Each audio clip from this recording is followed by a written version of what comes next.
সারাটা জীবন ধরে তোমার জন্য যদি করিও, তাও আমার জন্য অনেক কম হবে।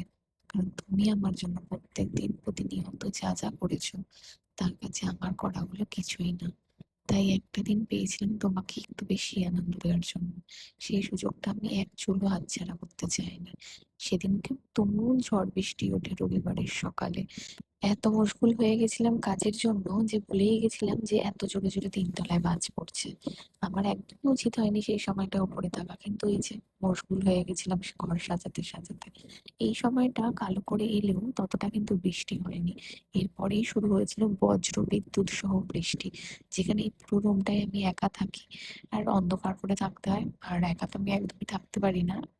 বাট ঠিক আছে, থাকতে হয়েছিল, কোনো অপশন ছিল না। নামতে গেলে আরো, ছাদের উপর দিয়ে নামতে গেলে তো আরো বাজ টাজের রিস্ক হয়ে যাবে, সেই জন্য আমি নামিনি। আর ফোনটা তারপরে এয়ার মোডে করে দিয়েছিলাম, যাতে কোনো রকম ফোন না আসে। আর নেটটাও অফ ছিল, তার ফলে মাও অনেকটা ভয় পেয়ে যায়।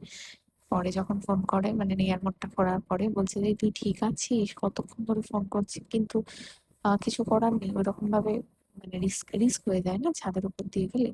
তো যাই হোক, এটা বজ্রবিদ্যুৎ সহ যখন বৃষ্টিটা হয় তার আগের তোলা এই ভিডিওগুলো। তখন থেকেই আমি রবিবার বাড়ি ছিলাম বলে একদম জমিয়ে রেডি করেছিলাম পুরো দিনটা জুড়ে বাবার জন্য।